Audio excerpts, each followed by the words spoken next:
video testimoni yang akan dibantu oleh tim dari Doktrin UK, Bu ya. Silakan Ibu. Oke, pertama punten ya tadi saya lupa saya record dulu.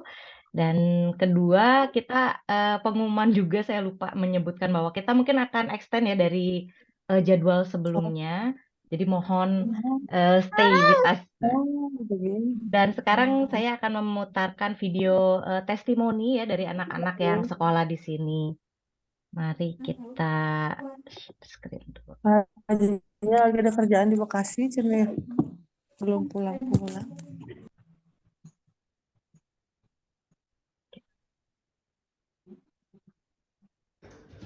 I like studying in England because of the field trips and also that in England they have good vocabulary in English, so then I can learn more English so I can speak better like a British. Thank you. I like learning in England because my teachers and friends teaches me new games and words that I haven't learned before, and we get to go to assemblies and learn about special events that is happening. Thank you. Bye. I like studying in England. What I like about my school is that the teachers are really kind and helpful. And I also like French because we get to learn different kind of languages. Thank you. Bye. Halo, nama saya Alia. Saya senang sekolah di London karena di sini ada banyak teman dari berbagai negara.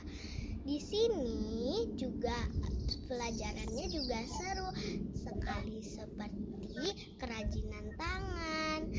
Lalu kita juga sering mengadakan performance dan assembly.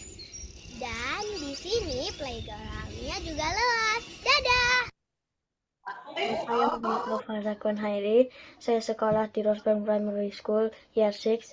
Saya suka sekolah ini karena tidak ada homework kayak di Indonesia. Hi everyone, I'm Anna and I'm from Year 2. Do you like school in here? Yeah, and the teacher is so fun because we get to play with them sometimes and they let us to dance. And then? Wow. And then there's an after school club. There's football and sunshine and golf. But some of the time there's basketball. Wow, do you like it? Yeah. Wow, and what else? Assembly. What is it? Assembly is when you appreciate something by your teacher. Wow, like what? Like when you have a certificate or a sticker. Mm-mm. Have you got one? Yes. I've got 1 in year 2 and 3 in year 1. Wow. And then? And then we have no homework and we have PE. What is it? And I really appreciate that I have no homework. So we have rest. Okay, and what else? And we have PE, which is to exercise. And the exercising in PE is only Monday and Tuesday. Mm-hmm. Was it fun? Yeah, and then after that is the lunch menu. The lunch menu is like roast chicken and pizza. And pizza is my favorite dinner. But after you have pizza, you get a fruit day. A fruit day? Yeah. Like what? Like you only take fruit. What fruit? Like raisins, like that. Okay. And then after that, number 6 is friends. Wow. I've got loads of friends and I play with them. And my favorite things to do is tag. Oh, and then? And then number 7 is learning many things like anti-bullying. And we learn about math, and it's about half and quarter. Wow, perfect. And we learn about English, and English have so many things, like you write some things, and you get your own story sometimes. Wow. And a chance to shine. Oh, thank you, Lana. That's it? Yeah. Bye. Lana lebih suka sekolah di sini atau sekolah di Indonesia? Ini Kenapa? gara-gara ada tempat bermain. Ada apa? Main. Ada waktu main, terus ada apa lagi?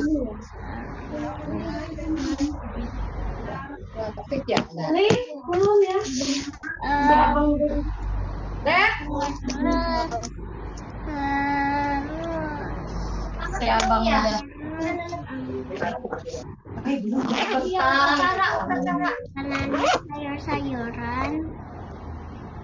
Nih. Nanti Serius? taruhin lagi nanti. Pelajarannya lebih seru mana? Lebih seruan matematika Maksudnya lebih seru di sini atau di sana? di sini. Kenapa? Lah kan tadi aku udah bilang. Kenapa ya? Nggak jadi. Teman-teman, aku namanya Muhammad Safar Syarif Afkari. Aku suka sekolah di Inggris karena ada banyak liburnya. Hai, aku Nesya, year 10 dari salah satu secondary school di UK. Ya, sekolah di sini itu menurut aku lebih menyenangkan sih. Di sini kita nggak perlu berat-berat bawa tas, soalnya kayak kalau buku atau alat tulis itu udah disediain di sekolah. Tapi kita tetap harus usaha bawa alat tulis sendiri ya. Terus kalau buat masalah PR, mereka itu nanti ngasihnya lewat kayak aplikasi atau web gitu. Dan di aplikasi itu kita nggak bikin bosen, soalnya kayak ada games-gamenya juga. Terus kalau misal kalian kurang paham sama materi yang dikerjain, nanti akan ada video penjelasannya. Oh, ada lagi yang bikin sekolah di sini itu lebih menyenangkan. Jadi kita itu nggak harus mempelajari semua pelajaran yang ada di sekolah gitu. Ada sih kalau pelajaran yang wajib itu ada kayak English literatur, English language, terus science, sama matematika. Nah, nanti ada juga mata pelajaran yang kita boleh pilih sendiri sesuai minat kita sendiri. Contohnya kayak art textile, design and technology, health and social care, sama food technical. Nggak cuma itu aja sih, masih banyak banget mata pelajaran yang bisa kamu pilih. Sekolah di sini juga nggak ngasih teori aja, kita banyak prakteknya. Terus kalau praktek-praktek gitu di sini udah lengkap semua alat-alat yang diperluin buat praktek nanti.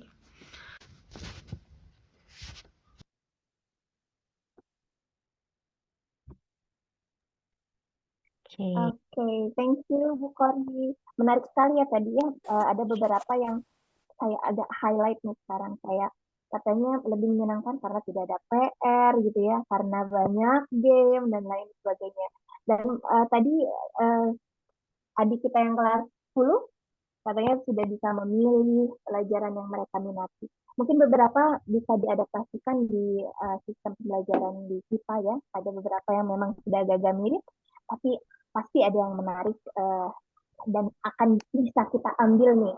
Sekarang sharingnya dari Kori sebagai pembicara pertama, sesi sharing pertama, dan sedikit nanti agak disentuh ya, doktrin UK itu apa sih Bu Kori ya, supaya teman-teman lebih mengenal nih. Oh iya.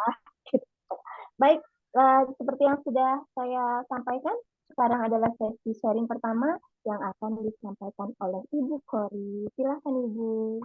Oke, terima kasih Bu Tintin. Jadi sebelum saya memaparkan ya pengalaman anak saya sekolah di sini, saya juga ingin memperkenalkan Doktrin UK dulu ya.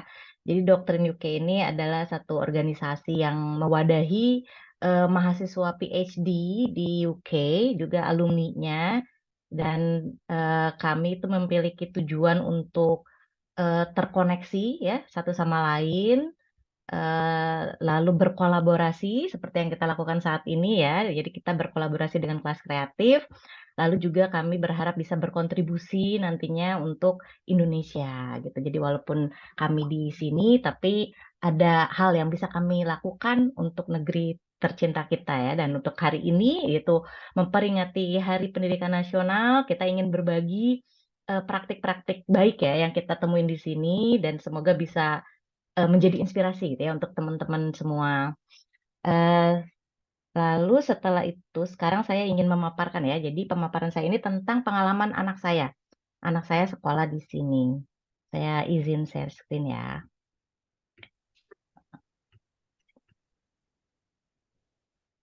Kelihatan ya, Bu Tintin ya. Iya, Bu, ada. Oke, siap. Ini sekolah anak saya namanya Little London Primary School, jadi community primary school ya. Ini public school, sekolah negeri gitu ya di UK. Dan ini salah satu kelasnya aja sih. Jadi beda-beda kelasnya ya, bentuknya beda-beda. Lalu ini rutin kegiatan sehari-hari ya. Jadi yang saya perhatikan, yang saya alami gitu ya.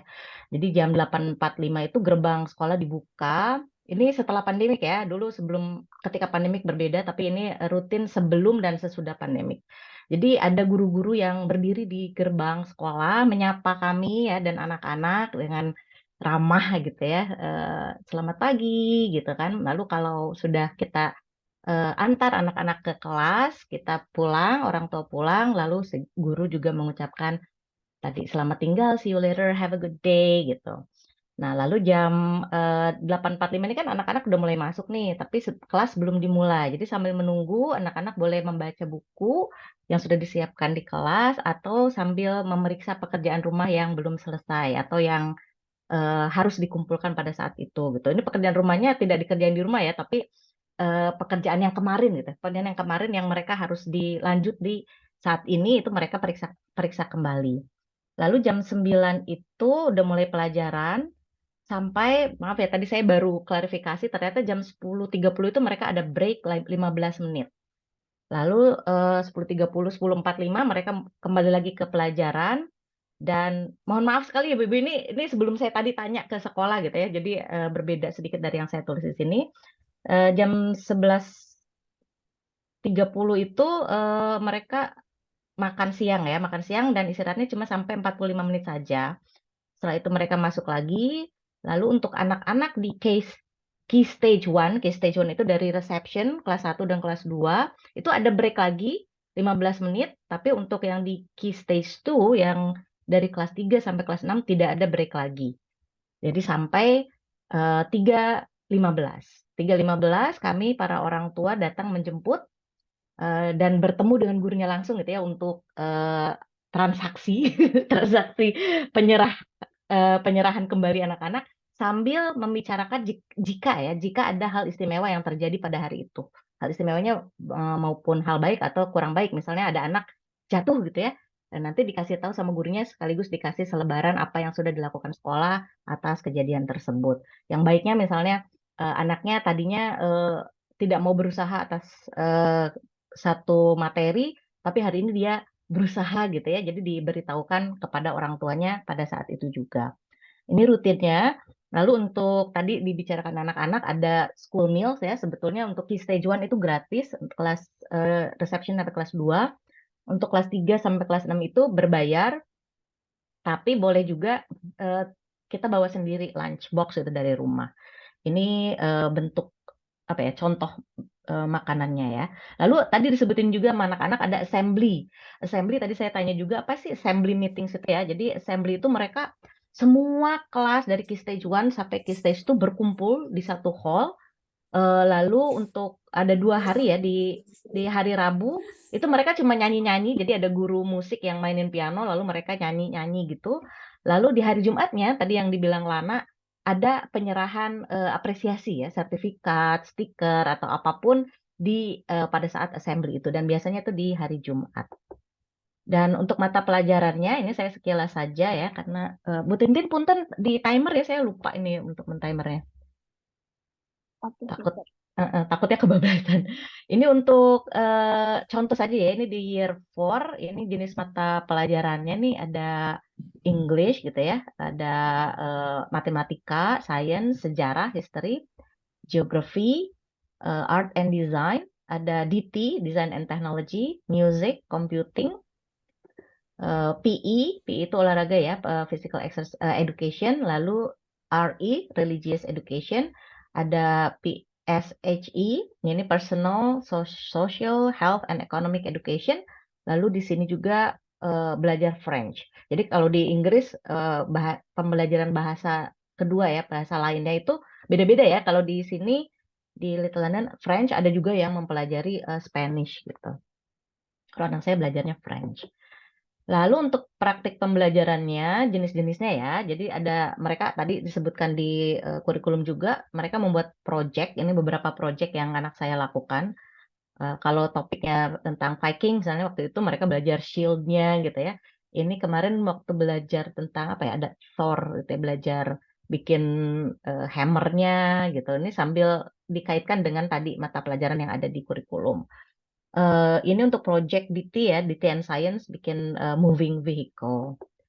Nah, untuk buku pelajaran seperti yang disebutkan oleh adik kita tadi di video, memang Yuza nggak pernah bawa buku dari rumah atau dari sekolah dibawa ke rumah gitu, tidak. Jadi buku itu semua disimpan di sekolah. Jadi ada buku apa ya, textbook ya. Ini textbooknya itu yang cuma math aja. Jadi mata pelajaran lain itu bentuknya cuma worksheet gitu, latihan-latihan, kertas-kertas gitu. Nah, nanti ditempel-tempel di sini di buku apa ya, buku tulis gitu mungkin ya disebutnya ya. Jadi ada mereka nulis di situ, hasil kerja ditempel di situ gitu ya. Dan kalau buku matematika itu dikasihnya yang kotak-kotak gitu ya, yang kecil-kecil gitu ya. Buku apa sih namanya itu ya? Nah, ini untuk buku pelajarannya. Untuk PR-nya tadi memang tidak ada PR konten ya, tapi di rumah itu bukan diminta, jadi ada target 1 minggu itu untuk membaca 1 buku. Jadi PR-nya itu membaca kalau Yuza ya. Nah, dan buku yang diberikan itu sesuai dengan level anaknya. Jadi saat ini Yuza ada di Ruby ya, dan katanya sih bentar lagi mau ke Emerald. Itu sebelum dipastikan naik tingkat itu ada tes-tes gitu. Jadi ketika disuruh membaca di rumah itu orang tua menulis di record ya di buku catatannya apakah anak sudah melakukan atau tidak. Lalu ketika mengganti buku itu ada seperti tanya jawab pemahaman ya tentang apa sih buku yang mereka baca, suka atau tidak gitu ya. Nggak usah teriak. Nanti jika sudah dirasa pemahaman buku-buku itu sudah bagus, bisa naik tingkat. Nah, lalu mereka juga sering mengadakan field trip seperti yang disebutkan tadi ya. Jadi anak-anak kadang keluar kota. Waktu itu Yuza dibawa ke York untuk mempelajari ini ya Viking.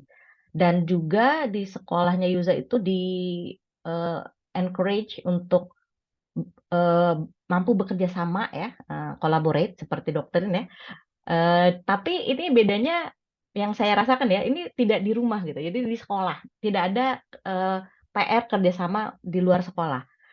Mereka melakukannya di sekolah, lalu didokumentasikan oleh gurunya, lalu ditempel tadi ya di buku yang ada tadi ditempel. Setelah itu juga diberi masukan, feedback baik langsung maupun nanti di raport tentang perilaku mereka, lalu hasil kerja mereka juga gitu. Nah, sesuai tema juga mereka sering bermain peran gitu, suruh apa ya, dress up gitu ya. Dan lucunya di sini kalau misalnya dress up itu kan lumayan ya, baju itu kan harganya lumayan gitu. Jadi kita cuma pakai sekali, lalu kita jual lagi gitu.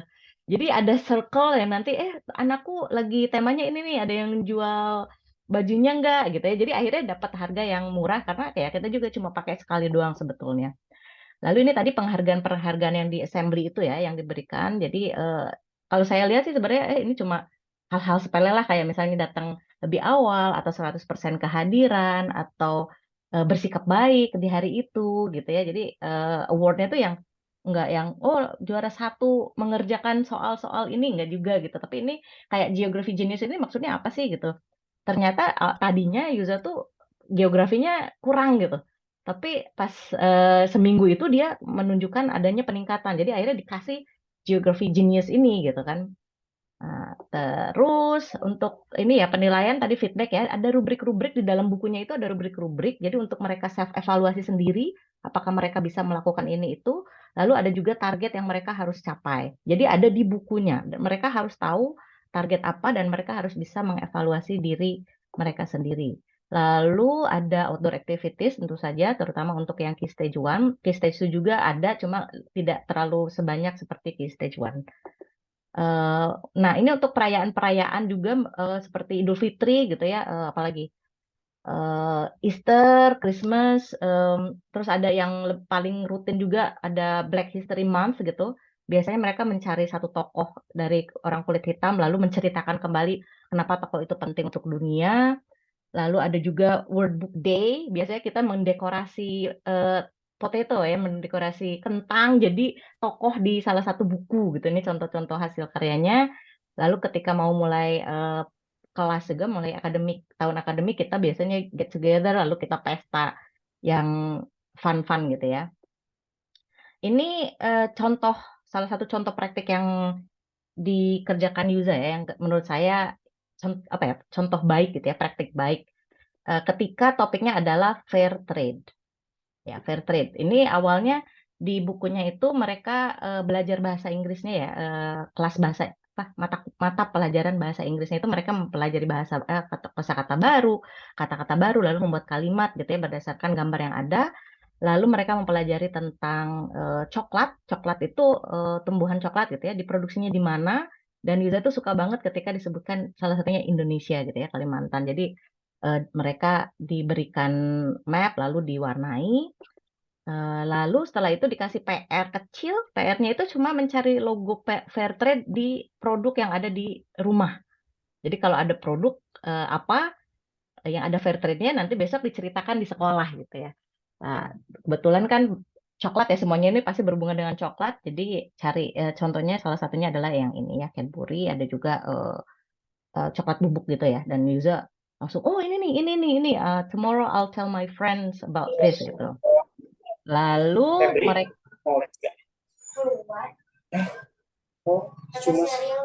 cuma sebentar Febri, sekalinya. Punten, saya agak terdistract. Mereka membuat ini ya, membuat puisi gitu. Ini kelas bahasa Inggris juga membuat puisi tentang fair trade. Ketika saya baca sih saya nggak terlalu paham, jadi saya ya udah bikin puisi gitu ya. Nah selanjutnya ini juga salah satu hal yang menarik menurut saya, mereka mulai membuat draft surat untuk anggota parlemen. Nah ini sebelumnya tuh udah pernah sebetulnya di tema tentang gelandangan ya, homelessness. Nah, sekarang ini di fair trade ini mereka mulai menulis draftnya dulu. Jadi seperti di Indonesia juga ya ada genre base gitu. Jadi ada kebahasaannya dulu yang mereka pelajari. Gimana sih cara membuka surat gitu ya, membuka percakapan, membuka ya surat terutama ya. Lalu selanjutnya bagaimana sih cara berargumen, memberikan support argumen gitu ya, dan lain sebagainya. Ini diberikan bantuan oleh gurunya, ditempel di buku kelasnya tadi ya, lalu mereka mulai menulis. Nah, terakhir ini draftnya yang sudah terakhir itu suruh di take, terus di print. Di print dan ini surat-surat mereka itu dikirim langsung ke member of parliament-nya ya. Parlemen, saya tuh tadinya tidak tahu ya ini siapa sih MP gitu ya, member of parliament gitu. Tapi saya coba cari tahu, dan ketika tahu orangnya itu saya kasih tahu Yuza gitu, Yuza kamu nulis surat ke orang ini loh gitu kan. Oh ya gitu. Terus si MP-nya itu membalas gitu surat mereka itu, satu surat untuk satu kelas gitu ya, menanggapi surat-surat dari mereka. Dan saya pikir, wah ini member of parliament-nya suportif sekali gitu kan. Nah, walaupun mungkin bukan dianya langsung gitu ya, tapi di tulisannya itu dari dia gitu, surat dari member of parliament itu. Nah ini contoh praktik baik yang ingin saya bagikan hari ini, tapi secara keseluruhan gitu ya, saya bertanya-tanya juga sih, apakah pembelajaran di Inggris itu selalu menyenangkan gitu ya? Jawabannya pasti belum tentu gitu kan. Kadang Yusa datang dengan bahagia, kadang dia, I don't like school today gitu-gitu ya, sama aja gitu. Nah, tapi apa sih pembelajaran yang menyenangkan di mata saya ya sebagai orang tua? Tadi kan di video di mata anak-anak nih. Kalau di mata saya sebagai orang tua, yang pertama itu ketika anak saya menunjukkan ketertarikannya untuk mengetahui lebih lanjut. Jadi dia punya penasaran gitu ya, motivasi untuk belajar lebih lanjut, dan juga dia punya kemampuan untuk mengkoneksikan apa yang dia sudah pelajari dengan kehidupan sehari-hari. Kayak tadi yang fair trade tadi, dia melihat produk-produk itu, wah ini produk ini berarti bisnisnya bagus nih, peduli dengan petani, mendukung kehidupan kesejahteraan petani gitu ya.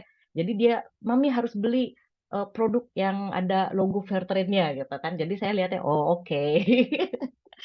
Lalu apalagi sih gitu ya. Nah, ini bukan itu ya. Tadi yang membuat merasa anak saya mempunyai pengalaman pembelajaran yang menyenangkan. Lalu kesimpulannya apa sih yang membuat pelajaran itu menyenangkan di mata saya ya?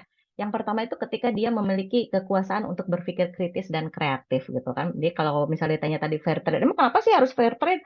Ya gini-gini ya bisa mengeksplor argumennya dia dan juga berimajinasi lain-lain gitu. Jadi nanti petaninya bisa beli mobil Lamborghini apa gitu. Itu kan pemikiran anak-anak gitu. Tapi ya mereka diberi keleluasan dan mereka eh, senang gitu kan.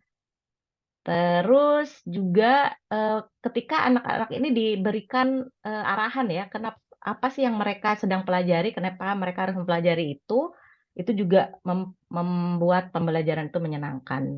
Nah, ini saya kutip dari teori gitu ya, bahwa memang pembelajaran itu harus eksplisit. Jadi apa sih yang kalian pelajari, kenapa kalian harus mempelajari ini, lalu apa saja successful kriterianya. Lalu di sini juga anak-anak juga merasa diapresiasi ya, itu juga merupakan pembelajaran yang menyenangkan. Tidak hanya kemampuan kontennya, oh ini ranking 1, ini anak-anak lain nggak ada yang dapat 10, bukan hanya itu, tapi juga sikap mereka, bagaimana mereka menghargai teman-temannya, orang tuanya gitu kan. Lalu mereka sangat senang gitu ketika perilaku baik mereka diberitahukan kepada orang tuanya. Lalu di sini juga anak-anak akan merasa pembelajaran yang didapat itu menyenangkan tuh ketika mereka lihat bahwa ada kolaborasi nih antara guru dan orang tua. Jadi tidak saling istilahnya nggak mengadu domba gitu ya, mengadu domba orang tua dan guru gitu. Dan di sini juga ada keterkaitan tadi ya antara apa yang dia pelajari dengan apa yang dia temukan di luar sekolah. Nah, ini kesimpulan saya. Jadi kesimpulan saya itu pembelajaran yang menyenangkan adalah pembelajaran yang diberikan secara menyeluruh ya, dengan profesional, secara profesional. Jadi bukan hanya main-main, senang-senang, hahaha, nggak hanya gitu ya. Dan ini biasanya bermuara dari hati yang tulus dari seorang guru gitu ya, dan juga didukung gitu oleh kepedulian dari orang tua.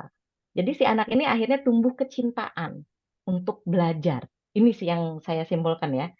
Jadi pembelajaran yang menyenangkan itu adalah perpaduan antara cinta semua yang terlibat dan profesionalisme semua yang terlibat. Dan saya harap itu menjadi yang perlu kita ingat ya sebagai pembelajar juga, sebagai orang tua juga, agar pembelajaran anak-anak kita dimanapun selalu menyenangkan. Demikian pemaparan dari saya. Mudah-mudahan nggak terlalu cepat ya, Bu Tintin ya. Terima kasih. Terima kasih Bu Kodi. Agak enak badan jadi agak ngos-ngosan ya, tapi mudah-mudahan tertangkap nih apa yang disampaikan hari ini. Baik, tadi pemaparan dari Bu Kori dari sisi orang tua ya Bu ya. Mudah-mudahan setelah merasakan nih sebagai orang tua, jangan guru saja yang harus profesional ya, ternyata orang tua juga harus profesional. Baik, terima kasih Bu Kori. Selanjutnya kita langsung ke presenter kita yang kedua. Sesi sharing kali ini adalah dari Ibu Desmaliza, Ibu Iza ya. Silakan Ibu. Ibu sebagai orang tua juga kah akan memaparkan? Iya, betul. Jadi memang ceritanya kita akan memaparkan dari sisi pengalaman kita sebagai orang tua. Kalau Tekori itu pengalaman anaknya di SD, sementara saya pengalaman anak saya di secondary school, di SMA-nya. Oke, sebelumnya saya juga mau berbagi ini ya, screen ya. Iya, silakan Ibu. Oke. Sudah lebih gede ya Bu ya anaknya, jadi kalau secondary school. Oke, aduh ini salah lagi.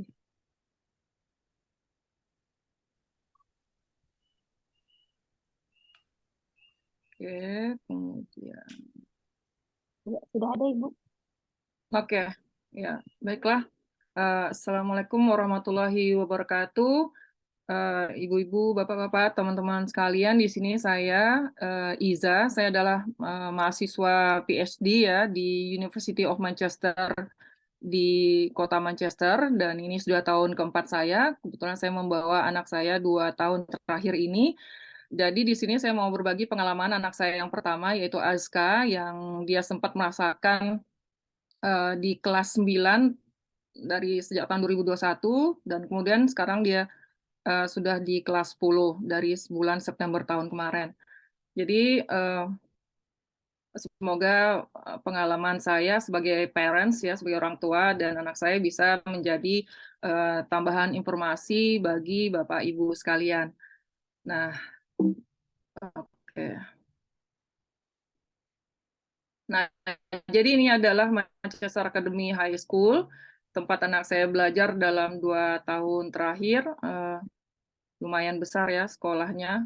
Oke, nah jadi sebenarnya membagi kisah saya ini dalam 3 hal. Yang pertama sebelum anak mulai sekolah, yang kedua saat anak di sekolah, dan yang ketiga adalah setelah anak pulang sekolah. Jadi hal itu yang saya jelaskan ini. Jadi sebelum anak mulai sekolah itu saya merasakan bagaimana mudahnya dan menyenangkannya untuk memulai sekolah di sini. Yang pertama, daftar sekolahnya tidak ribet. Jadi kita nggak perlu sekolah, kita cukup melihat di City Council website-nya, kemudian kita download aplikasinya. Cara gampang, cukup kita lihat di website tersebut di mana sekolah yang terdekat dari rumah kita. Jadi berdasarkan zonasi, mungkin mirip dengan yang ada di Indonesia ya, berdasarkan zonasi, dan itu sangat-sangat saya support. Kenapa? Karena memang di sini kita untuk mencari kendaraan susah, bis juga lumayan susah kalau dari rumah saya, sehingga anak-anak punya kesempatan untuk berjalan pulang sekolah gitu. Jadi anak-anak tidak naik kendaraan sama sekali. Kemudian dari segi sistem informasi sekolah juga, ketika saya ingin mengetahui suatu sekolah ya, saya cukup melihat websitenya, kemudian ada newsletternya, ada school aplikasi juga untuk parents, kemudian dari sosial media juga itu keep up information selalu ada dari sekolah, ada Twitternya, ada Facebooknya, dan ada Instagram juga begitu. Nah ini adalah contoh websitenya ya, Manchester Academy, dan mereka punya motto the best in everyone gitu. Jadi mungkin ya namanya moto, namanya juga semangat setiap hari the best gitu. Jadi mungkin anak-anak merasa mereka could be the best in the school gitu loh. Nah ini newsletternya juga. Jadi informasi apakah misalnya mengenai kualitas sekolah itu selalu diberikan informasinya kepada orang tua melalui newsletternya itu. Nah ini kalau ya Ibu Bapak bisa lihat di sini ya. Jadi kami tinggalnya di Poplar Court ini.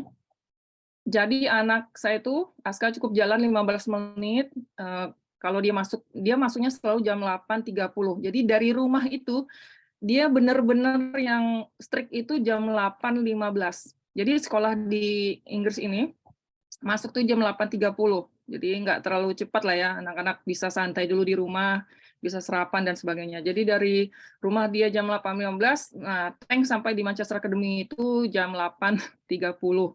Karena dia nggak mau memang menunggu lama-lama di sana katanya, karena jam 8.30 itu baru pintunya itu dibuka gitu. Jadi dia nggak mau nunggu lama-lama di luar, apalagi selama musim dingin. Jadi akhirnya ya dia benar-benar on time banget dari rumah gitu loh, jam 8.15.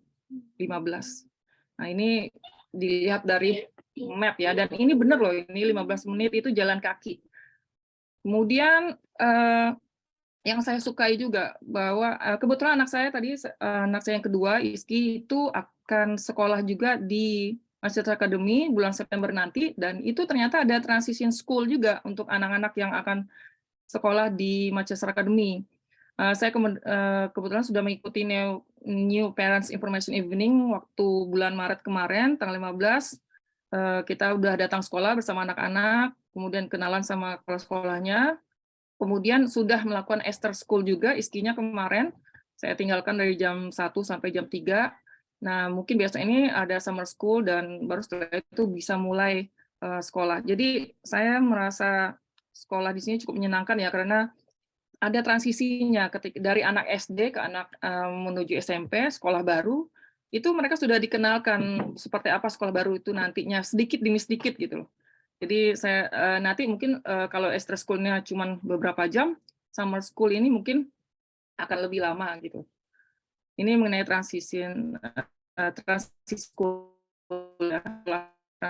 Ini baru juga di sekolah tersebut diberi kesempatan untuk bisa melakukan school tours-nya. Tapi karena tidak ada waktu, saya memilih untuk ini aja virtual tours-nya itu ada di dalam websitenya. Nah, sekarang berbicara mengenai saat anak di sekolah, saya akan berbicara mengenai bagaimana lingkungan sekolahnya, kemudian fasilitas sekolah, kegiatan belajar, dan kegiatan ekstrakurikulernya. Nah, ini lingkungan sekolah. Kalau dilihatnya dari yang merah ini itu adalah dari map-nya ya. Ini adalah sekolah ASKA. Nah, di sebelahnya ini itu adalah persis itu Taman Whitworth Park namanya. Dan ini tamannya indah banget ya, besar juga. Di sebelah di sini nih di Whitworth ini juga ini adalah art gallery. Jadi anak-anak kalau melakukan field trip biasanya mereka bisa ke sini gitu. Nah, yang membuat senang itu juga di samping disebut setelah jalan menuju ke kampus University of Manchester ya, jadi dekat banget gitu loh.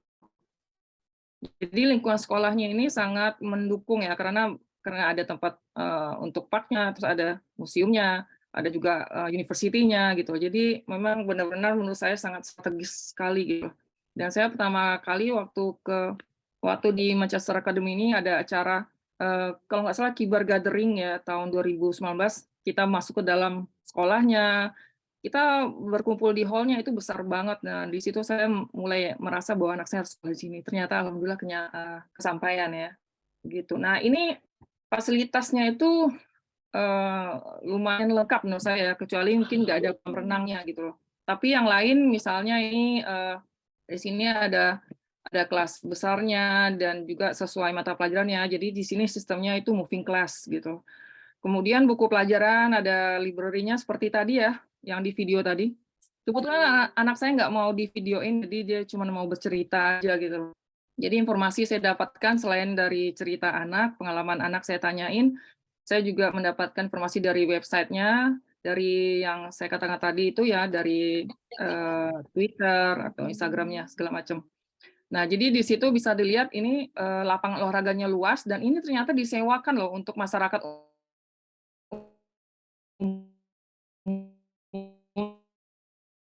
gitu.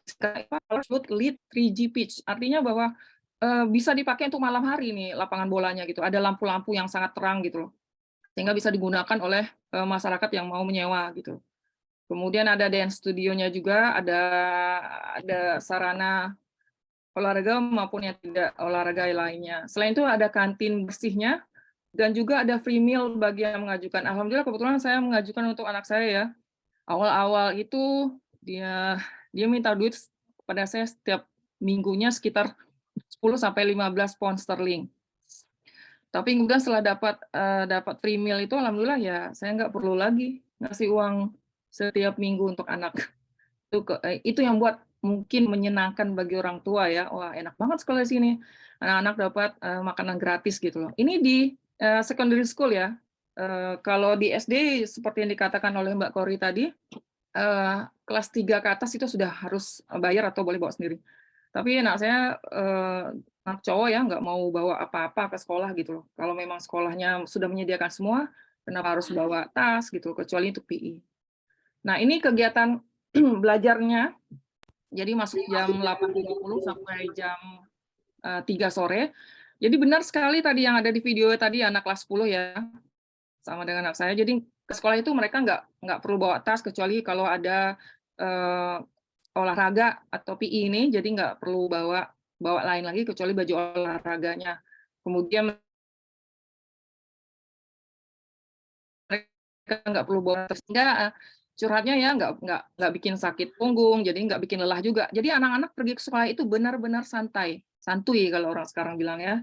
Jadi 15 menit jalan kaki itu nggak berasa, sampai di sekolah mereka sudah langsung bisa belajar. Dan yang saya suka itu adalah olahraga itu difasilitasi oleh tim sport dari Manchester United loh. Jadi dari MU itu datang gitu loh. Mereka membantu mengajar anak-anak olahraga football gitu. Kemudian dari segi teknologi sudah jelas banget ya bahwa sekolah itu menggunakan touchscreen board ya yang terhubung dengan komputer dan internet, sehingga guru mau melakukan menggunakan PowerPoint atau video itu lebih mudah dan lebih dinikmati oleh anak-anak. Kemudian tadi juga ada teman anak kelas 10 itu cerita ada core subject dan chosen subject. Jadi core subjectnya itu ada 3, bahasa Inggris, matematika, dan sains. Itu yang wajib. Yang lain mereka bisa milih. Kemudian dia ngambilnya food technology, something like that. Yang lebih menyenangkan lagi di sini moving class ya. Jadi setiap kelas itu misalnya ini kelas matematika, ini kelas sains, ini kelas English. Jadi anak tuh kalau mau belajar bahasa Inggris ya ke kelas bahasa Inggris, mau belajar matematika kelas matematika, sehingga saya yakin sekali bahwa itu akan menyenangkan bagi mereka. Jadi nggak membosankan berada di kelas yang sama setiap harinya gitu. Nah dari segi asesmennya ada skornya, yang dinilai itu adalah nilai dari pelajaran tersebut. Kemudian ada juga nilai ACL-nya atau attitude toward learning-nya. Jadi yang dilihat guru itu bagaimana kesungguhan anak itu belajar, apakah mereka serius, apakah mereka main-main, itu juga dilihat, dan 100% attendance. Cuman ya memang ada masalah anak saya ini, karena lagi-lagi ya mungkin dikatakan oleh Tekori tadi bahwa tidak ada sekolah ya, tidak ada sekolah yang sempurna kan. Jadi dia ada misalnya dari segi fasilitas toiletnya itu masih dianggap kurang, karena mungkin namanya orang Indonesia ya, kalau mau buang air pasti maunya pakai air gitu. Sementara di sekolah gitu. Jadi saya sebagai orang tua gitu. Sehingga akhirnya Aska tuh sering telat datang karena ya pagi-pagi kan biasa kita kalau mau ke toilet dulu gitu loh. Itu terkait dengan asesmen tadi. Kemudian penempatan kelasnya juga sesuai dengan hasil tes. Jadi bukannya saya tidak mengakui adanya inklusif ya, inklusif school. Tapi di sekolah ini menempatkan siswa itu sesuai dengan kebutuhannya, maksudnya prestasinya. Kalau misalnya belajarnya sudah bagus, matematikanya bagus misalnya, pelajaran bagus, maka kemudian anak ditempatkan di sekolah yang, maksud saya di kelas yang memang siswanya udah nilainya bagus semua gitu, sehingga pembelajarannya akan lebih efektif menurut saya. Jadi kalau misalnya Aska nilainya bagus, maka dia akan ditempatkan di kelas X, kemudian setnya set 1. Itu misalnya. Kalau anak itu misalnya berkebutuhan khusus, biasanya ditaruh di kelas, ini kelas Y ya, kelas Y, kemudian setnya itu set 6. Sehingga guru lebih maksimal dalam mengajarkan anak di kelas tersebut gitu loh. Karena guru sudah tahu kebutuhan anak sampai di mana. Nah, itu mengenai penempatan kelas. Kalau mengenai reward-nya, tadi seperti yang hasil video ya, dilihat dari video dan kemudian juga dari Tekori tadi, bila ada hasil tes, bila hasil tes itu ada improvement, sekecil apapun improvement itu pasti ada reward.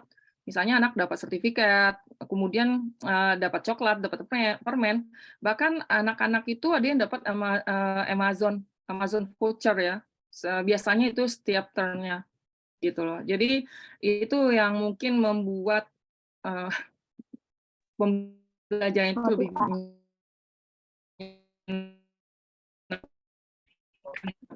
Iya, betul. Itu menjadi motivasi bagi anak-anak tersebut gitu loh, karena adanya reward tadi gitu loh. Dan saya sebagai orang tua juga saya senang melihat bahwa guru ya bisa melakukan hal-hal yang seperti ini gitu. Nah, ini gaya anak sekolahan ya. Ini gaya anak saya lucu banget. Saya lihatnya lucu. Ini waktu dia baru masuk kelas 9 dan ini gaya dia kelas 10 sekarang. Kebayang nggak sih? Jadi kelas 9 masih pakai tas, masih jaim. Kelas 10 udah gaya reman banget ya, preman ini. Kemudian, nah ini virtual tour yang bisa dilihat oleh orang tua ya, kalau memang nggak punya waktu untuk sekolah. Nah, seperti ini di dalam kelasnya.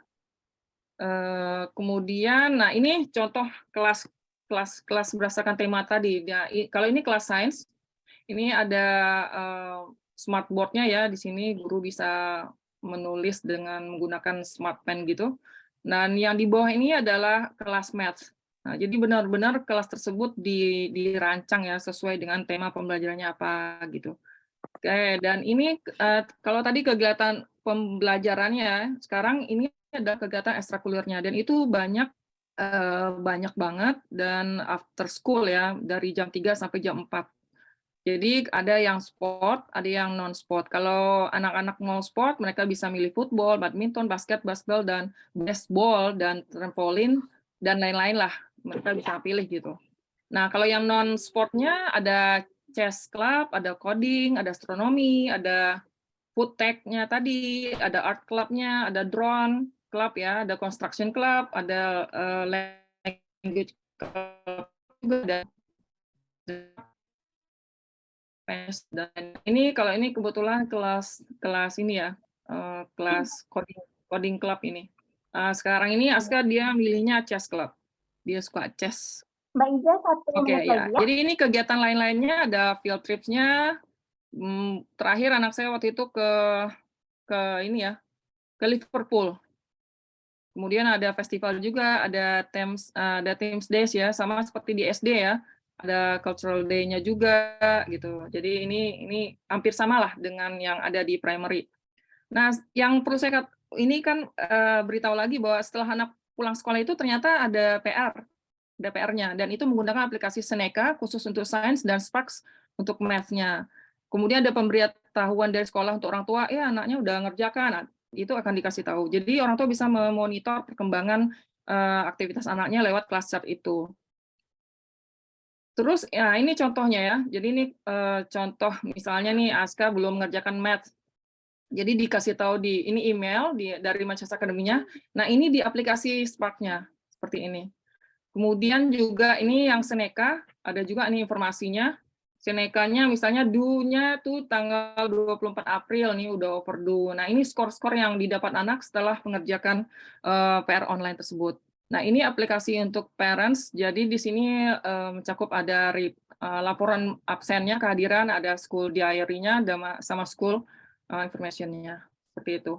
Nah, ini juga ada teachers and parents meeting ya, itu yang terakhir. Ini tapi saya kurang puas karena berlangsungnya cuma 5 menit per guru gitu loh. Jadi guru cuma kasih tahu, oh Aska udah sampai sini, udah bagus, begini, cuma sampai 5 menit per guru. Jadi saya merasa kok buru-buru amat gitu. Dan ini semuanya online. Nah oke, jadi saya ingin mengucapkan terima kasih. Mungkin ini tempat curhat saya di sini ya. Dan memang anak saya juga bilang school is not always depressing and shit gitu. Terima kasih, barangkali ini sharing dari saya sebagai orang tua. Iya, terima kasih Bu Des. Iya, Bu Desmaliza. Tadi quote dari Iza, apa siapa? Iza ya? Masih mute, Mbak. Quote terakhirnya amazing banget ya. Oh ya. School is not always depressing and shit. Gimana wae? Itu kata anak-anak sekolah di sini loh itu. Kata mereka ya sekolah itu bikin depressing dan nggak bener gitu loh ya. Itulah. Tapi saya mau bilang not always depressing and shit. Betul. Banyak hal yang menyenangkan yang terjadi di sekolah. Banyak hal menyenangkan, betul ya. Oke, makasih Bu Desmaliza, Mbak Iza. Salam buat anaknya, isi kali ya, kelas 10 udah keren kelihatannya. Baik, terima kasih. Barusan adalah sharing dari Bu Desmaliza atau Mbak Iza. Dan yang terakhir adalah sesi sharing dari Bu Ana atau Bu Yayus Gembira ya, tapi biasa disebut Bu Ana dari Gagas Ceria nih. Saya mau tanya dulu nih Bu, dari point of view-nya ini orang tua atau guru ya? Orang tua ya atau guru ya? Apa dua-duanya? Dua-duanya. Kayaknya kalau saya cenderungnya ke guru ya. Kalau saya cenderungnya. Ini kayaknya satu-satunya yang dari guru. Makanya nanti mungkin kurang lebih nggak banyak karena kayaknya saya lebih ke fokus ke proses pembelajaran kali di kelas ya. Gitu kurang lebih ya. Spoilernya ya. Betul. Baik, tanpa buang waktu kita akan mendengarkan paparan dari Bu Ana dari Gagas Ceria. Silahkan Ibu. Sebentar, izin. Oh, oke, bentar. Saya harus ini dulu. Udah keluar kah? Bentar, saya harus keluar dulu. Oke, Assalamualaikum warahmatullahi wabarakatuh. Selamat sore teman-teman, apa kabar? Semoga sehat ya semuanya. Bagi Ibu Bapak Guru, selamat Hari Pendidikan Indonesia, Hari Pendidikan Nasional hari ini. Kebetulan tanggal 2 Mei. Jadi kita share menyemarakan Hari Pendidikan Nasional. Ya, sepakat tadi saya mendengarkan dari Ibu Kori gitu ya, bagaimana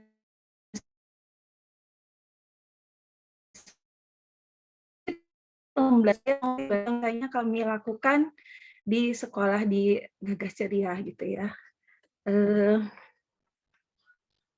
Maaf. Oke. Jadi kalau kami memegang apa yang dikatakan oleh Ki Hajar Dewantara gitu, kalau pendidikan itu sebetulnya untuk membentuk budi pekerti anak. Lewat apa? Lewat anaknya harus mengerti dulu, harus merasakan dulu, harus ikut terlibat, harus melakukan. Sehingga budi pekerti itu kemudian akan menghadirkan sebuah adab. Jadi kami meyakini bahwa pembelajaran yang bermakna, menyenangkan, tadi sepakat dengan yang disampaikan oleh Ibu Kori bahwa ini harus berdampak panjang kepada anak-anak, kepada siswa. Bukan hanya hari ini, bukan hanya esok hari, tapi hingga dia dewasa. Dan pembelajaran itu harus melibatkan nilai-nilai juga, melibatkan minat ingin tahunya anak-anak, melibatkan tujuan jangka panjangnya anak-anak. Selain itu juga harus mendorong kreativitas, juga kreativitas dari anak-anak. Nah, yang paling penting sebetulnya keterlibatan dari anak-anak. Nah, ini yang kami pegang di Gagas Ceria, sehingga beberapa pembelajaran kami di dalam kelas itu lebih ke metodenya adalah project based learning atau problem based learning, dan yang biasa kami lakukan yang sekarang itu design thinking process, karena kami meyakini bahwa inilah yang akan kemudian bisa membantu anak-anak untuk merasakan, memahami, juga melakukannya ya secara langsung gitu. Mungkin Ibu dan Bapak nanti project based learning, problem based learning ini bisa cari sendiri, googling sendiri informasinya. Saya tidak akan banyak di sini berbaginya, tapi kurang lebih ini yang biasanya kami lakukan di Gagas Ceria.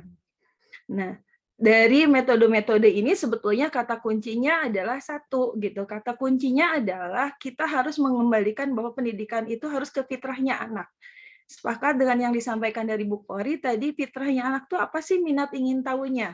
Jadi yang sebetulnya ingin kita tumbuhkan itu adalah minat ingin tahunya dari anak-anak, supaya anak-anak mau terus mencari informasi tentang pembelajaran yang sedang dia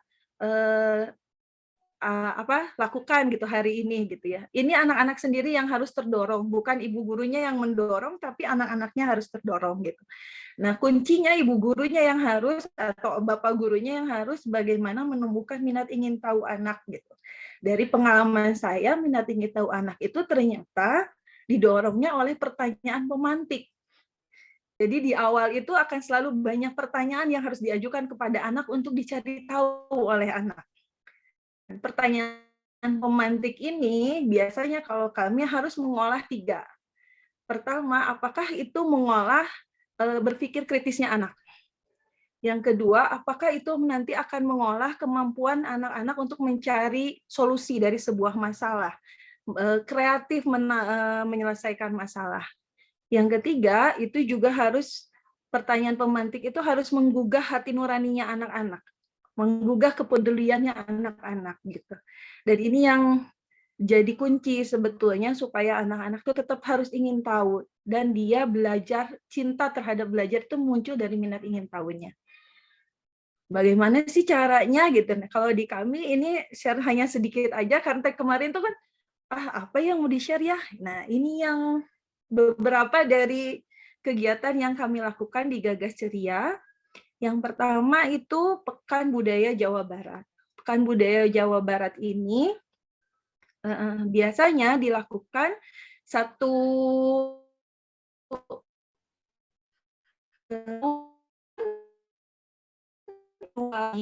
biasanya dilakukan di tengah semester. Di tengah semester itu anak-anak hanya belajar khusus tentang Jawa Barat. Jadi budayanya, bahasanya, makanannya, keseniannya gitu. Apapun tentang budaya Jawa Barat. Kebetulan karena saya mengajar di kelas 3, tahun ini kebetulan temanya adalah wayang. Gitu. Jadi anak-anak diperkenalkan berbagai banyak jenis wayang. Ada wayang potehi dari Cina, ada wayang kulit, ada wayang golek, ada mungkin wayang yang juga dari Rusia gitu, beda-beda. Kemudian anak-anak diminta untuk coba bandingkan apa sih perbedaannya. Mana ya yang kira-kira wayangnya itu datang dari Indonesia gitu kan. Anak-anak kan nggak tahu, kadang-kadang wayang golek itu datang dari Indonesia. Anak-anak tahunya puppet show itu dari yang lain-lain gitu ya. Nah, ini juga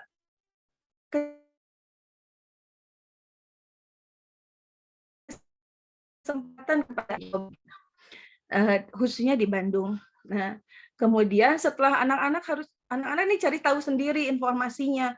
Apa ya, cari sendiri bedanya apa gitu, dicari. Kemudian mereka membuat wayangnya. Tapi nggak membuat mengukir ya, kalau membuat mengukir kan cukup sulit ya. Jadi kalau itu sudah kami sediakan di sekolah, bentuk wayangnya, nah anak-anak itu harus mewarnai wayangnya. Nah, diwarnai wayangnya, tapi anak-anak juga harus tahu warna itu ada artinya loh, gitu.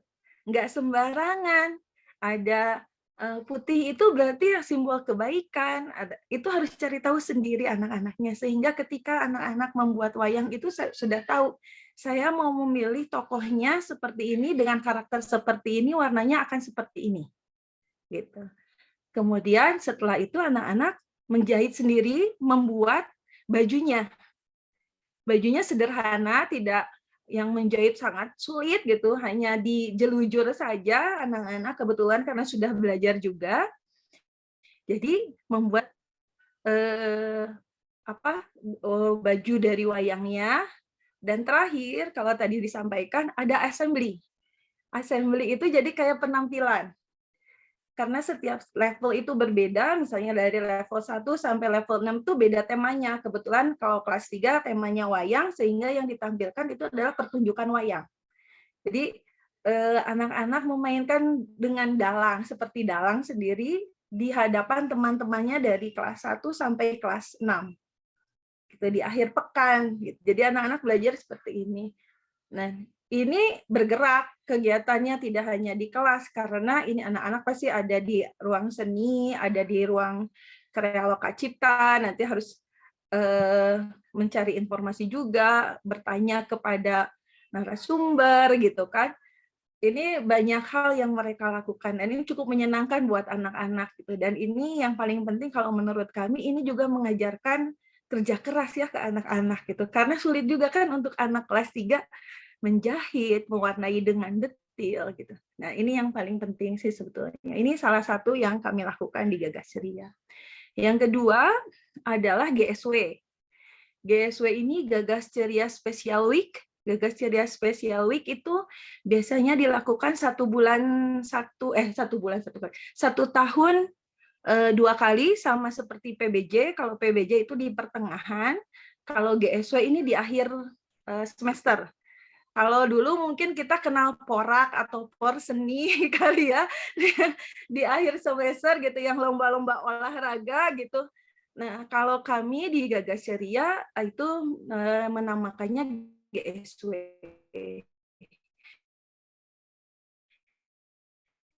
Di satu GSW itu belajarnya tentang practical life skill.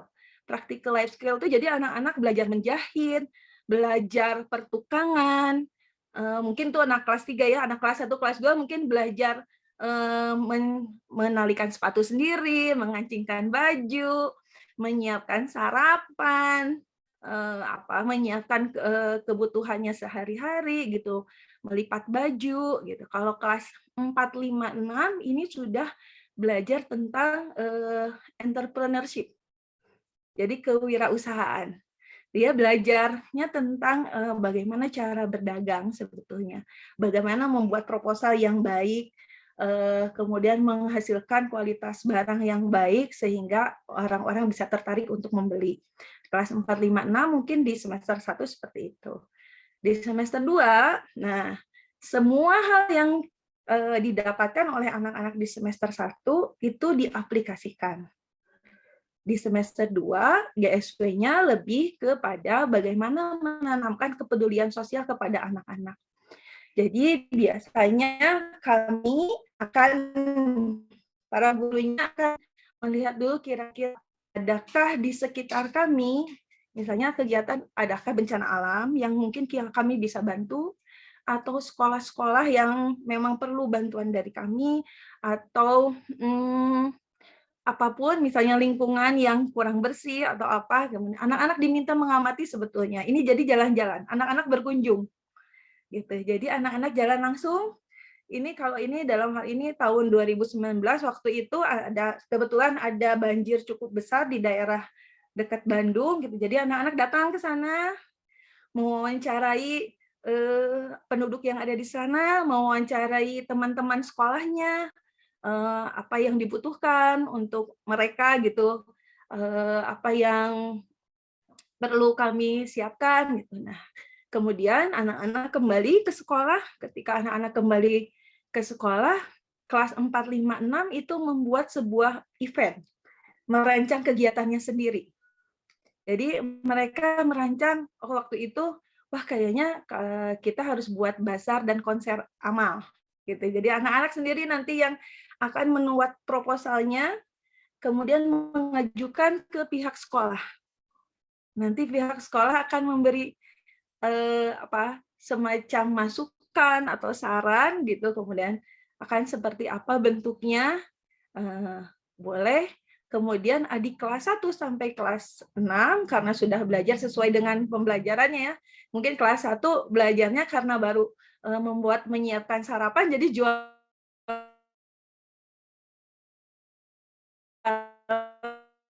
mungkin atas mungkin udah lebih bisa lagi yang lain ya, tapi anak-anak mungkin ini yang perlu diperhatikan adalah anak-anak harus membuat sendiri, tidak membeli dari yang lain. Gitu. Jadi ini anak-anak kemudian berjualan, jadi kayak pasar apa ya,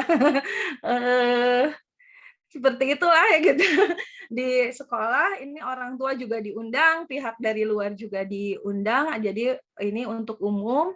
Nanti hasilnya anak-anak akan belikan sesuai dengan kemarin hasil wawancaranya kebutuhan teman-teman yang di daerah banjir itu apa.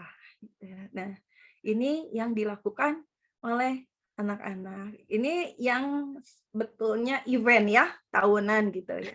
Bagaimana kalau pembelajaran di kelas? Kalau pembelajaran di kelas, ini kalau di kami, pembelajaran mulai dari kelas 3 mungkin ya, kelas 3, 4, 5, 6, pembelajaran bahasa Indonesianya itu pembelajaran tematik, jadi akan selalu berkaitan dengan mata pelajaran lain.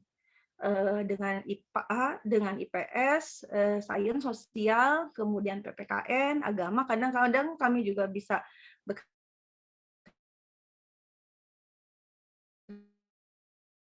bekerjasama, mudah-mudahan selesai di bulan ini. Jadi kami menggunakan tahapan design thinking proses gitu. Ini kurang lebih saya share yang karya anak ya. Maaf Bu Ana, 3 menit lagi ya. Oke, sip. Nah, ini seperti ini, proyek mandiri. Kalau di kami karena kebetulan ada LMS, Learning Management System, jadi setiap kegiatan yang akan dilakukan di sekolah itu akan dituliskan di LMS, kemudian anak-anak bisa masuk ke LMS ini. Tugas-tugasnya. Proyek mandiri hari ini biasa di awal kami kasih tahu anak-anak ini design thinking proses itu seperti apa, langkah-langkahnya, tahapannya, apa yang diharapkan harus sudah selesainya seperti apa, rubrik kegiatannya seperti apa, hasil akhirnya nanti ada prosesnya harus seperti apa. Kita kenalkan juga timeline pengerjaannya kepada anak-anak.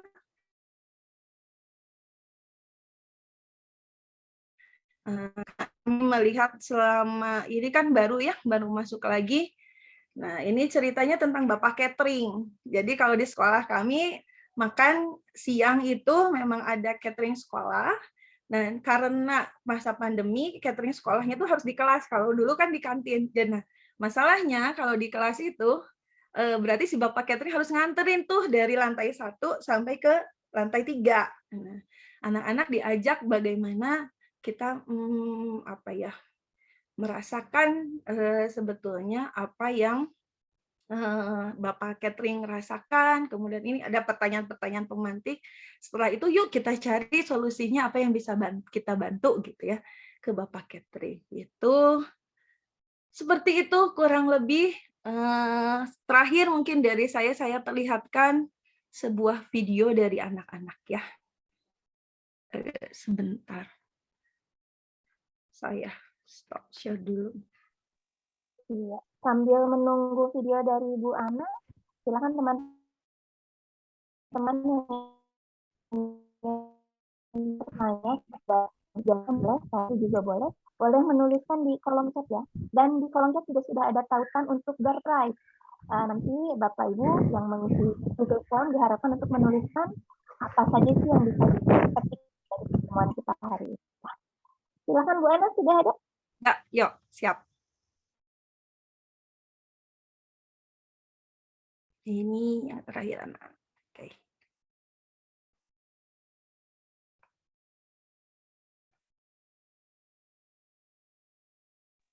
Suaranya nggak ada ya, Bu?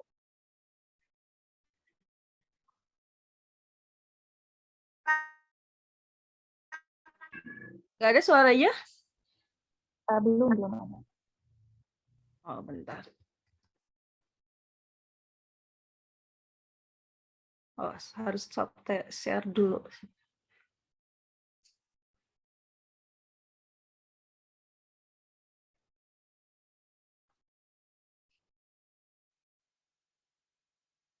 Kardus, bot.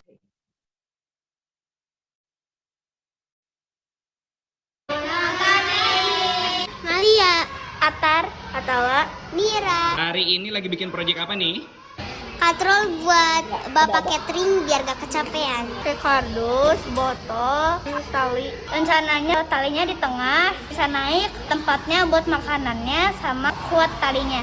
Jadi di pinggirannya ditempel kardus supaya talinya nggak gerak-gerak, jadi bisa naiknya stabil. Seru nggak sih belajar hari ini? Seru. Oke, kenapa? Karena bisa berkarya. Seru aja ngegunting-gunting, bantu-bantu teman buat karya bareng-bareng. Bisa buat karya yang baru. Ada pembelajaran nama-nama kayak katrol, roda berporos, jenis macam-macam pesawat sederhana.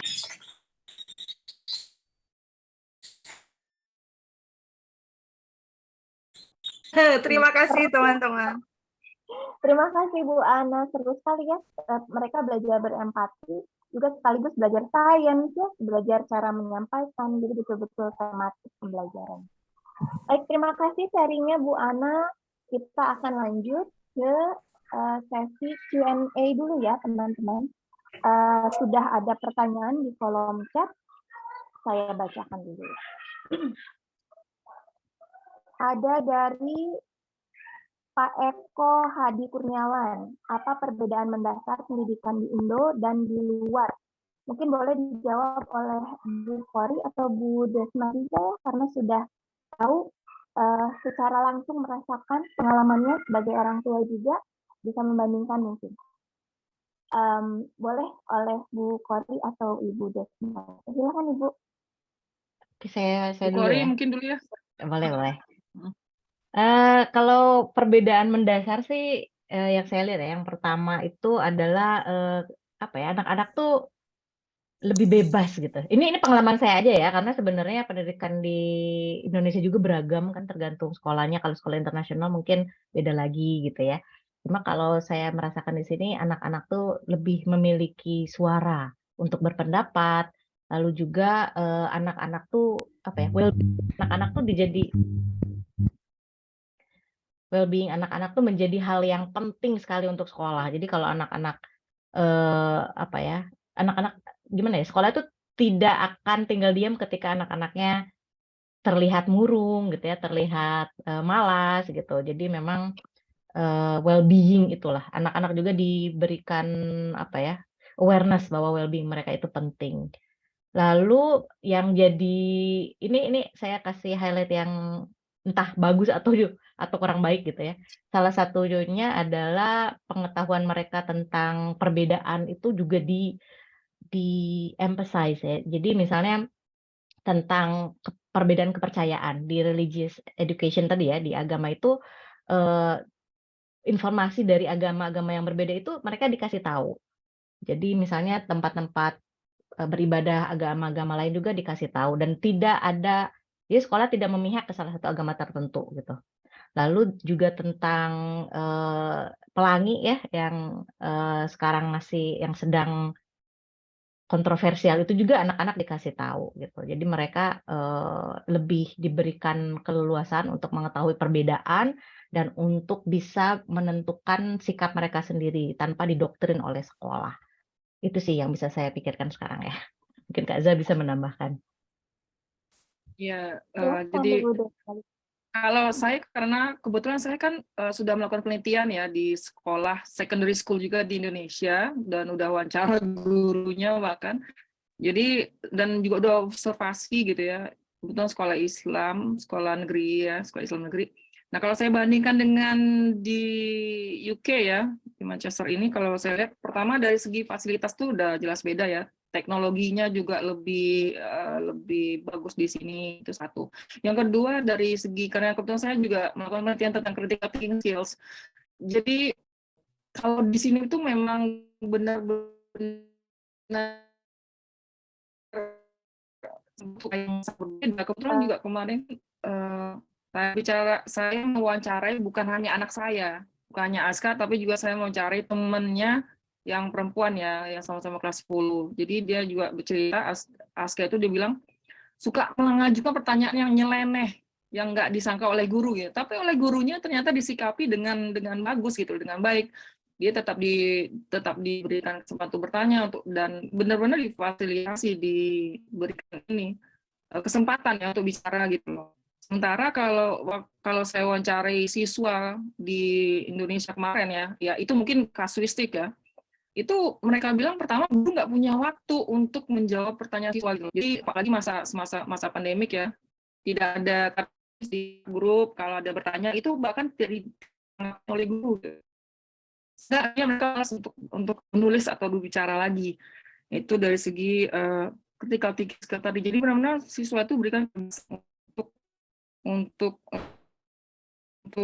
apa namanya ya, untuk berekspresi gitu. Itu yang saya lihat ya. Selain fasilitas tadi juga buku nggak perlu bawa. Sementara kalau di sekolah di Indonesia saya lihat bahwa bukunya banyak, itu bikin sesuatu yang gitu loh. Terus yang ketiga tidak ada penjurusan di SMA itu.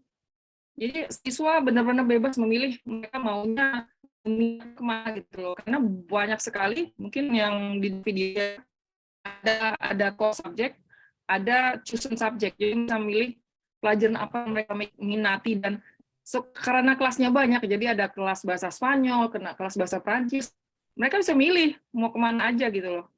Jadi itu yang bikin berbeda ya pendidikan di Indonesia dengan yang di UK.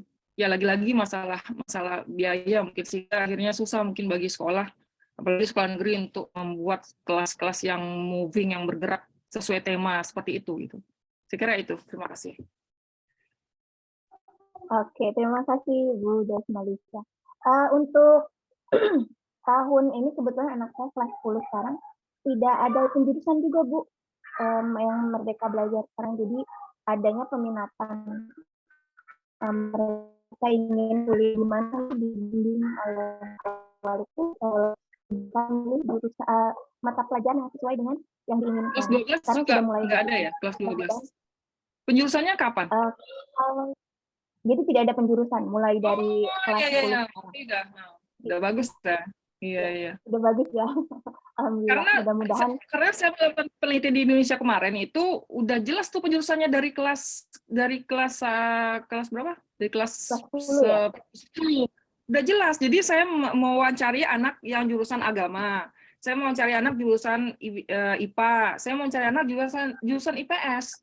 Apa itu bukan penjurusan? Menurut saya itu penjurusan. Kalau di sini di kelas 10 tidak ada pengotakan gitu. Saya tanya misalnya nih anak IPA, Anda belajar nggak pelajaran IPS? Enggak. Mereka nggak belajar ekonomi, nggak belajar, benar-benar belajar yang kaitan dengan IPA gitu loh. Itu maksudnya. Iya. Jadi kelas 10 Baru tahun di ini. sekolah Indonesia. Kenapa baru tahun ini? Iya, baru Jadi tahun ini. Merdeka. jadi tidak ada penjurusan lagi gitu ya. Pasti nggak ngerti ya kalau itu. Karena saya melakukan penelitiannya tahun 2020. Masih ada penjurusan. Itu maksud saya tadi. Betul Ibu. Ke arah yang lebih baik mudah-mudahan ya.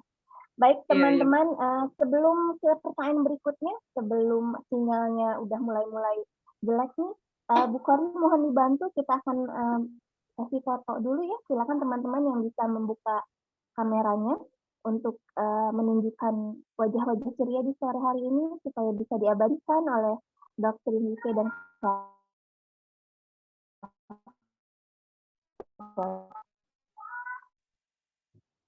ya, teman-teman yang bisa buka kamera boleh ya, masih saya tunggu.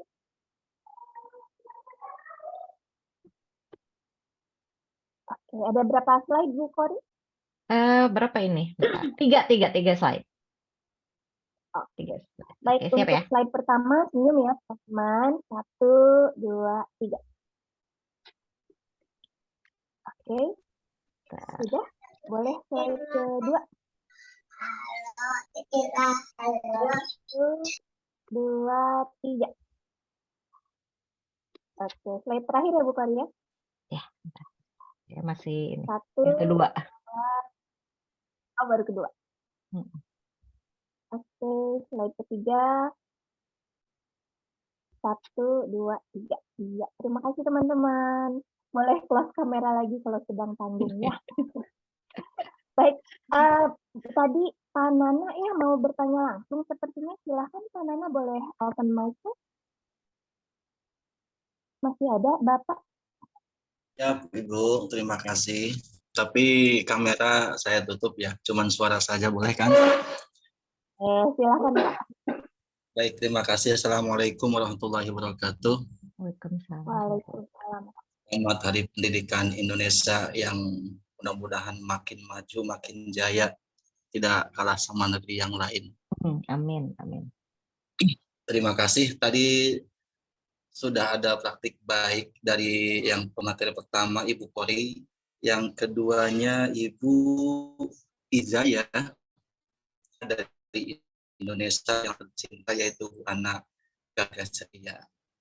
Dari penyampaian tadi ketiga materi, sebenarnya kalau kita ambil runtut itu nggak jauh beda. Cuman mungkin yang membedakan itu dari sarana dan prasarana saja.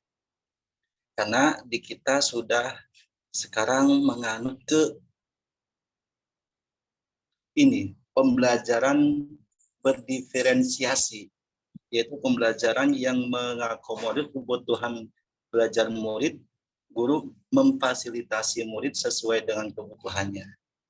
Kalau kita lihat dari pengertian dari pembelajaran berdiferensiasi, apa yang tadi disampaikan oleh Ibu Kori tentang anak bisa memilih pelajaran yang diminatinya, ini masuk. Itu sebagai materi yang saya tangkap untuk sore hari ini. Ada pertanyaan untuk Ibu Kori.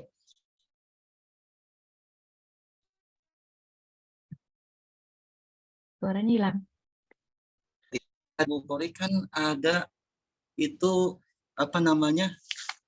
tidak mendapatkan PR, walaupun mendapatkan PR itu lewat web ataupun aplikasi. Di kita juga insya Allah mungkin bertahap bisa melalui WA ataupun yang lainnya. Ya, posisi awal dari anak mengenalkan melalui web yang PR yang di lewat web tersebut, caranya untuk mengkondisikan anak, pengenalannya seperti apa? Itu yang saya tanyakan kepada Ibu Kori. Terima kasih. Mohon maaf sebelumnya. Assalamualaikum warahmatullahi wabarakatuh. Waalaikumsalam warahmatullahi wabarakatuh. Punten ini internet saya unstable nih, jadi takutnya saya salah menangkap. Jadi pertanyaannya tadi ini ya, peralihan gitu ya, memperkenalkan Betul. PR dari yang konvensional ke yang melalui aplikasi gitu ya? Betul sekali. Oke, oke. Jadi gini, kalau tadi kan itu sebenarnya anak yang year 10 ya, yang ada PR di aplikasi itu tadi ya. Itu Kalau sebenarnya itu mungkin pertanyaan saya itu, jawaban untuk saya itu nah kayaknya. itu Karena iya itu saya pertanyaannya tadi buat kan Kak bahas Za. mengenai iya, Kalau di SD itu PR-nya nggak ada PR kalau di SD itu. Cuma itu paling aja. kata Bapak paling buku. Kalau Jadi Yuza nggak dapat PR. iya, iya. Jadi kalau anak saya dari kelas 9, kelas 10, jadi kelas 9 tuh mereka udah dapat PR dan PR-nya itu handphone. Jadi ke sekolah akan memberikan akses itu, ada password-nya, mereka buka di situ. Tapi sebelumnya akan dibahas dulu di kelasnya gitu loh, akan dibahas di kelas. Jadi ketika pulang sekolah saya juga dapat selebaran yang isinya websitenya, aplikasinya. Terus nanti saya juga dapat passwordnya untuk masuk ke situ. Jadi yang menyenangkannya di sini menurut saya ya, pertama saya dapat email dari si sekolah bahwa ada PR Seneca sama PR Sparks tadi. Kalau Seneca itu untuk sains, kalau Spark itu untuk matematika. Jadi memang sekolah-sekolah di sini, saya dulu mengira ya, saya kan pernah S2 di Australia, kemudian sekarang saya di Inggris.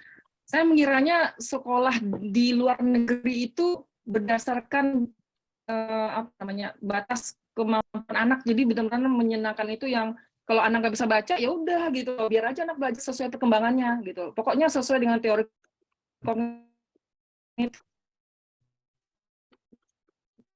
Itu aplikasi, jadi anak mengerjakan PR, terus dilihat nih berapa persen kemajuannya. Kalau Bapak lihat tadi ya, saya ada contoh kemajuan anak saya mengerjakan PR itu, ada yang masih 7%, ada yang 10%. Jadi seperti itu. Kalau udah penuh dia 100% gitu.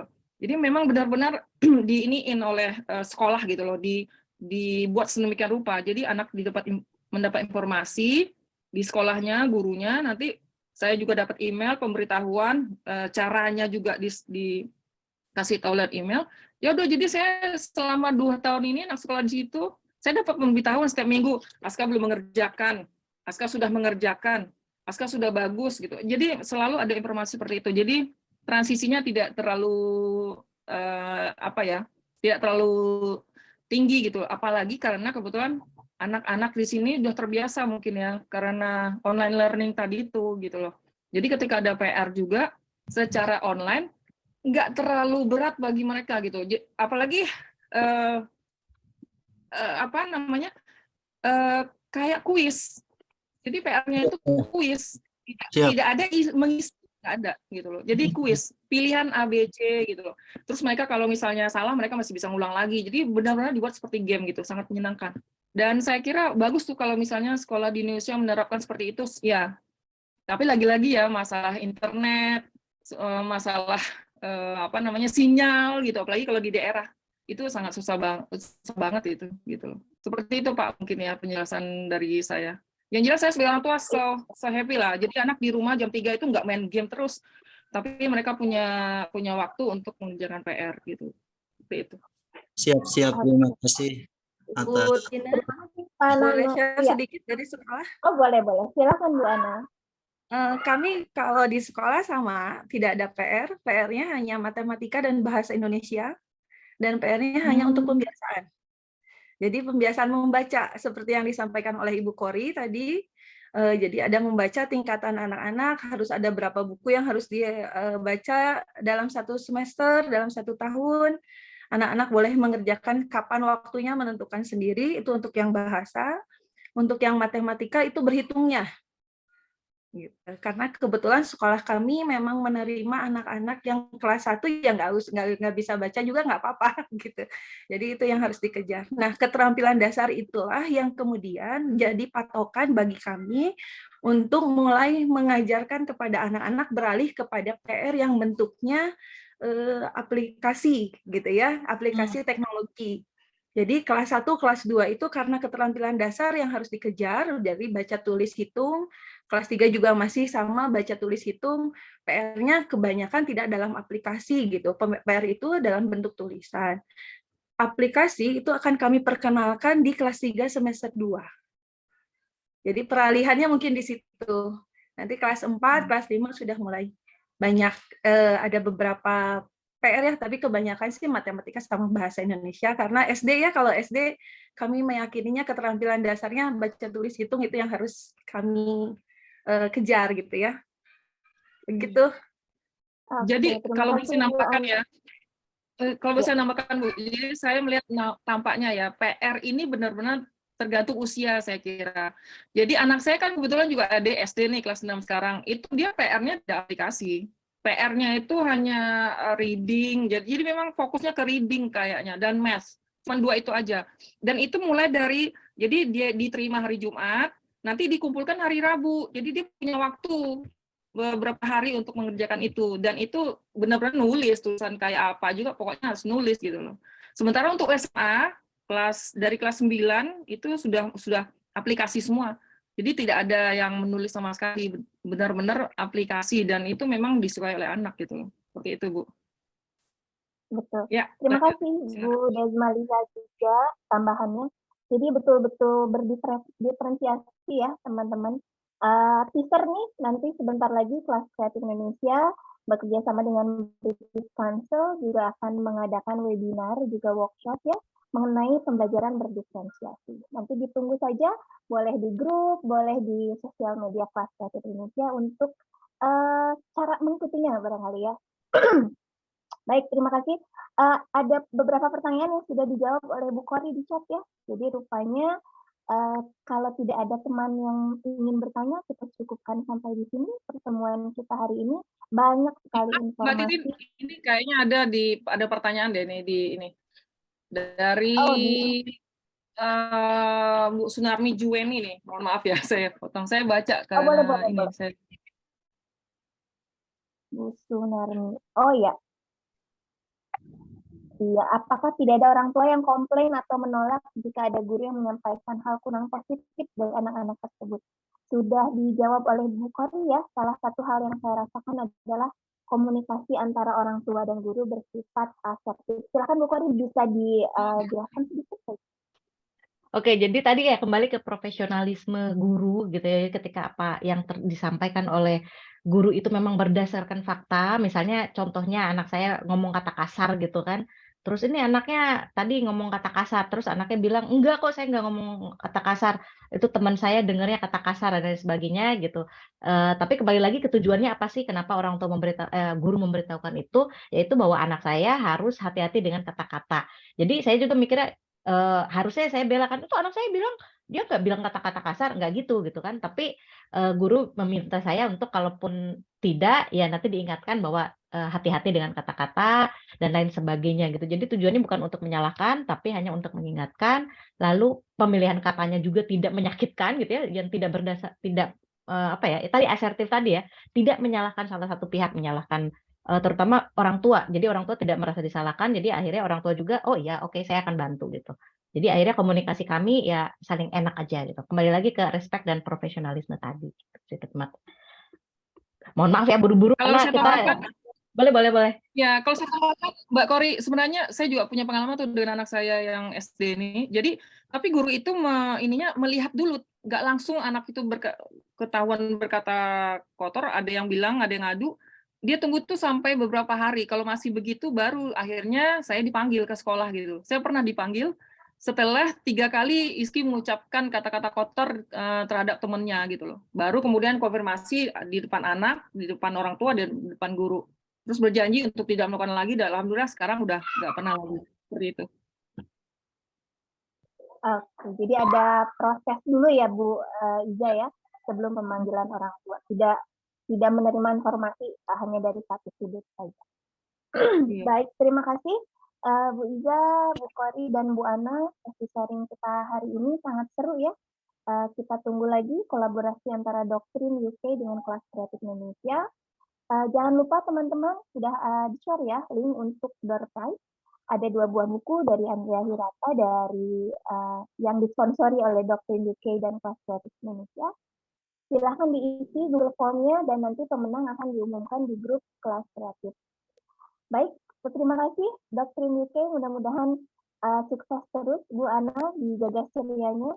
Studinya lancar ya Bu Kori dan Bu Ija. Cepat-cepat pulang ke Indonesia. Amin, insya Allah. Mengaplikasikan ilmunya ya, mudah-mudahan sehat selalu. Jaga kesehatan teman-teman.